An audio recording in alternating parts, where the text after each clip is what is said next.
ದಕ್ಷಿಣ ಥೈಲ್ಯಾಂಡ್ನ ಅಭಯಾರಣ್ಯದಲ್ಲಿ ಆನೆಯೊಂದಕ್ಕೆ ಸ್ನಾನ ಮಾಡಿಸುವ ಕಾರ್ಯದಲ್ಲಿ ತೊಡಗಿದ್ದಾಗ ಥೈಲ್ಯಾಂಡ್ ಪ್ರವಾಸಕ್ಕೆ ಬಂದಿದ್ದ ಸ್ಪ್ಯಾನಿಷ್ ಮಹಿಳೆಯೊಬ್ಬರು ಆನೆಯಿಂದ ತಿವಿಯಲ್ಪಟ್ಟು ಸಾವನ್ನಪ್ಪಿದ್ದಾರೆ ಎಂದು ಸ್ಥಳೀಯ ಪೊಲೀಸರು ತಿಳಿಸಿದ್ದಾರೆ.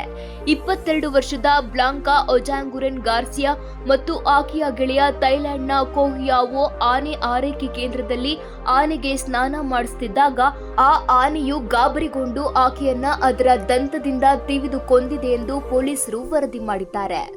ಪ್ರಾಣಿಗಳ ಅಭಯಾರಣ್ಯಗಳಲ್ಲಿ ಆನೆಗಳಿಗೆ ಸ್ನಾನ ಮಾಡಿಸುವುದು ಥೈಲ್ಯಾಂಡ್ನಲ್ಲಿ ಪ್ರವಾಸಿಗರಿಗೆ ಜನಪ್ರಿಯ ಚಟುವಟಿಕೆಯಾಗಿದೆ. ಥೈಲ್ಯಾಂಡ್ ದೇಶ ಕಾಡು ಮತ್ತು ಸಾಕು ಪ್ರಾಣಿಗಳಿಗೆ ನೆಲೆಯಾಗಿದೆ. ಆ ಕಾರಣದಿಂದ ಅನೇಕ ಪ್ರವಾಸಿಗರು ಆನೆ ಮತ್ತು ಹುಲಿಯೊಂದಿಗೆ ಆಟವಾಡುವ ಅವಕಾಶಕ್ಕಾಗಿ ಅಲ್ಲಿಗೆ ಹೋಗ್ತಾರೆ. ಗಾರ್ಸಿಯಾ ತನ್ನ ಗೆಳೆಯನೊಂದಿಗೆ ಥೈಲ್ಯಾಂಡ್ಗೆ ಭೇಟಿ ನೀಡಿದ್ರು.